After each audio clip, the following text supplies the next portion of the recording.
Hello. It's been a minute since I have uploaded on this channel.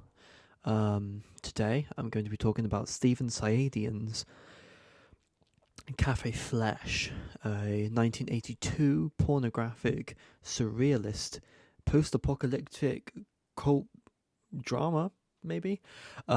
Just a bit of preamble. Who am I? What is my name? Who knows? I've used a lot of names, but this is the one that is under my legal name. Um, yeah, you may know me from such videos as A Trip to Waitrose and, A Quickie in Poundland, also in Tesco. I don't remember what it was called. Yeah, that's currently been unlisted for a while. Then I uploaded some bullshit where I just filmed myself going places for a while. Yeah, those are all unlisted now. Ooh. You may also know me from previous iterations, like Sid News and those little Lego stop motion animation films I used to make. Yeah, you probably don't. But now you know that. So that's yeah. So now I talk about movies, which is the only thing I actually really care about. I'm trying to get the glare out of my glasses. No. Yeah, so today I'm just going to be very casually talking about Stephen Sayadian's 1982 Cafe Flesh. Personally, to begin with, I love Cafe Flesh. What an incredible movie. On Letterboxd, I gave it 3.5 stars, mostly because, and I'll get into this a bit more later, it's limited by the fact that it is a porno. I think it's limited by that, but it doesn't necessarily make it a worse movie. And I was reading an interview on the 4K restoration of Cafe Flesh where Stephen Sayadian said that they filmed the non explicit parts separately to the explicit parts, and they would sell the non explicit parts first to fundraisers and financiers, and then they'd add the pornographic elements in, I guess, to sell to the home video market. I'm not sure, but really interesting to know that they shot those two separately, and they actually sold the movie, which had a 90k budget, used across 10 days, which is just fascinating to know. How did they get that all done in 10 days?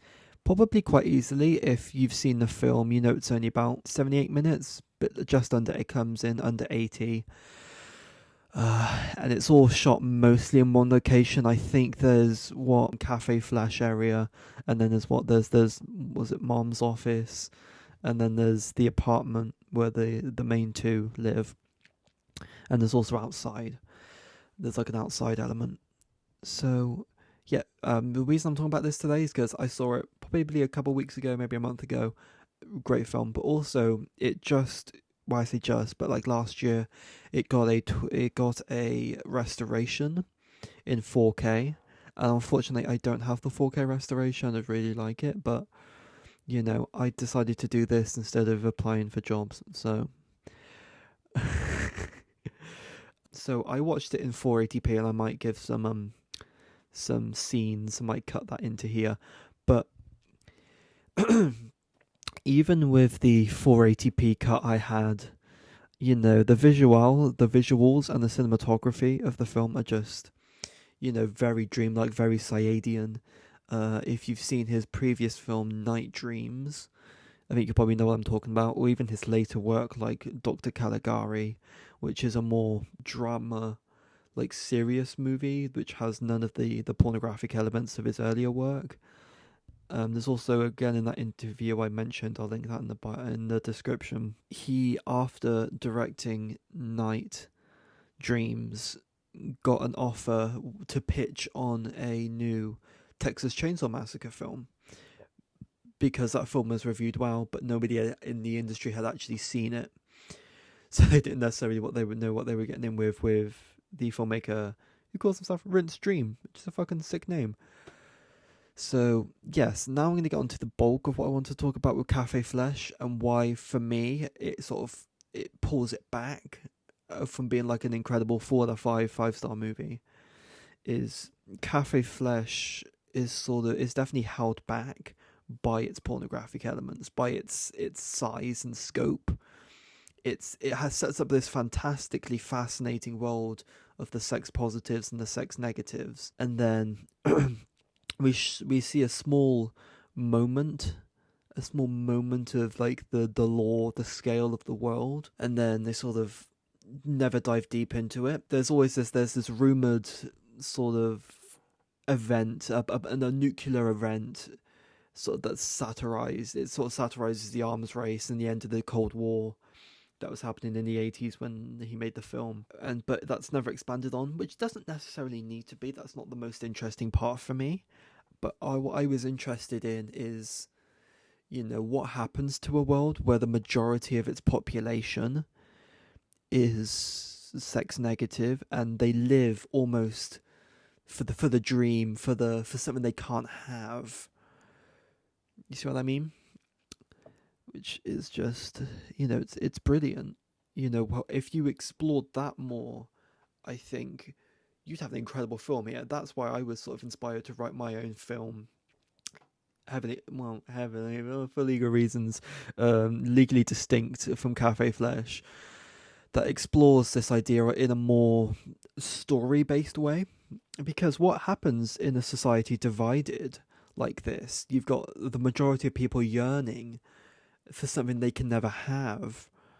It's, one of sort of the ultimate challenges of societal race. You're fucking incredible to think about. This movie opens up so many ideas and doors that are never explored. So I think there are 2 sequels, but I haven't seen them, and they're not made by Stephen Sayadian or Herbert W. whatever nickname for Jerry Stahl. The vaudevillian nature of it, especially when you get into the pornographic scenes where you have the secretary and the guy with the pencil, and you've got the babies in that sort of vaudevillian parody, that sort of vaudevillian joke. Ooh, fucking sick. If I saw that in 4K, I think I'd really enjoy it more. So if someone would like to give me £65 so I can buy the 4K off Amazon or eBay or whatever, hit me up. I did a thumbs up, but this is too low. The satire of Cafe Flesh is very, it's anti-capitalist. It's very punk or new wave punk, I think. Some people can debate that shit in the comments. I don't fucking care. That's what I was picking up. And you've got this MC who we never. I think he's sort of a half. He's semi-sex positive, semi-sex negative. Fascinating. He goes after the main dude, the main husband character, and it ends. He reminds me so much of Biff from Back to the Future. Not sure why, but he's that sort of bully character that gets his comeuppance, but he's also incredibly depressing. You see that guy, there's a deep innate sadness in him, because I think he is mostly sex negative. He can't get up there and perform with everyone else, but he does go that, and he makes fun of everyone. And a fun fact, Richard Belzer from Homicide Life on the Street and SVU, great show, he makes a small appearance in this film as just a guy sat in the bar, which is cool. This was sort of before he was famous. Yeah, I think, other than the ending, and also the fact that this film, one of the main plot points is there's this very famous, very popular, rumoured sex positive called Johnny Rico, which is the name of the main character from Starship Troopers. Don't think that was intentional. The movie came out ages ago. I'm not sure if the character is called Johnny Rico in the book. Someone can let me know in the comments. But yeah, that's just cool. And I was like, Johnny Rico's coming. I'm like, fuck, this is the wrong movie. I think Paul Verhoeven would love Cafe Flesh. Someone who knows him should ask him. I think he would like the movie very much. And the ending. So, as this video ends, let's talk about the ending of Cafe Flesh. Cafe Flesh, for those who don't remember, ends with the main husband character being sort of pushed out by a mob out of the bar, out of the Cafe Flesh, as his wife, who is sort of transitioned from sex negative into sex positive, is having sex and performing on the stage. He is pushed out, he is pushed away from her as he exits the cafe because everyone sort of forces him out. Fascinating. Now, as again, I was reading in this interview where Stephen Sayadian said that he originally wanted the husband character to go up to the stage, confront his wife with his own severed penis, which I think is a fantastic image. And like many of the movies of this time, this movie ends on sort of a cold, freeze frame roll credits, which is just it's a great move when used correctly. And I know it's more like a genre technique now, but I think that kind of hurt me with this movie because I was so fascinated. I was so like, what's going to happen? How can you expand on this world? This movie is very short, and I wanted a lot more. That's why I sort of developed my own story inspired by. Yeah, that is all I have to say about that. I'm trying to just record my thoughts and feelings on movies more and talk. So this is the first episode of that.